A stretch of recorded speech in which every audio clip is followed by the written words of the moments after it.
So there's a lot of trends in the Silicon Valley. Should I, as an entrepreneur, look for an idea around the trend? Again, I think it depends. There's a lot of people who can be very kind of like trend-centric.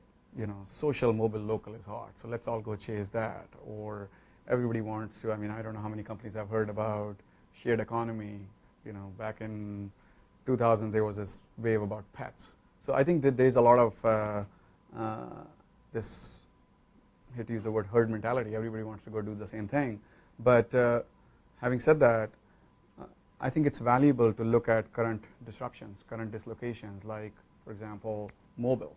Having a camera on the mobile phone, or having your location on the mobile phone. You know, it's created businesses around like Uber or Instagram. I mean, these are really mobile-first companies, and this wasn't possible 6, 7, 8 years ago. So I think studying, you know, hey, there is this big movement from landlines to mobile. I think people can consciously think about downstream impacts of those things, and businesses then can be created. Music is another great example. You know, music has been massively disrupted, you know, around how do you produce it, how do you distribute it, and out of that have come companies like Spotify, or even device makers, you know, iPods and phones and so on. So I think there's a lot of benefit in thinking about disruptions and what does that mean 3 years from now, 6 years from now. Cloud is a great example, right? AWS started doing cloud, and now there are numerous companies that got created around that trend: security, payments, and so on.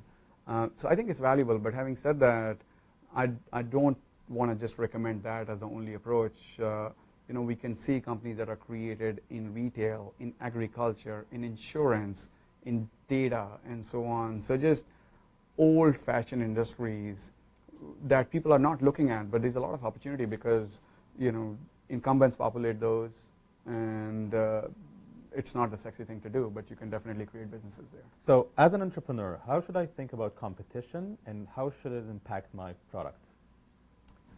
I think it's very important to be aware of the competition, but I think it also depends on the stage of the company. I have seen entrepreneurs who get very distracted by trying to follow and copy every move of their competition, and I think it's not very healthy, especially if you're trying to go after a new market. If you're creating a new category, you let somebody else define your moves and your product, and that's not healthy. But I think as you start maturing and as you start optimizing, it's useful to think about, you know, even small differences in the product can create massive differences in the mindset of consumers. So I think if you were to simplify it, if you're just getting going, if you're in a new category, don't let the competition define you. But if you're mature, I think you need to pay more attention to the competition.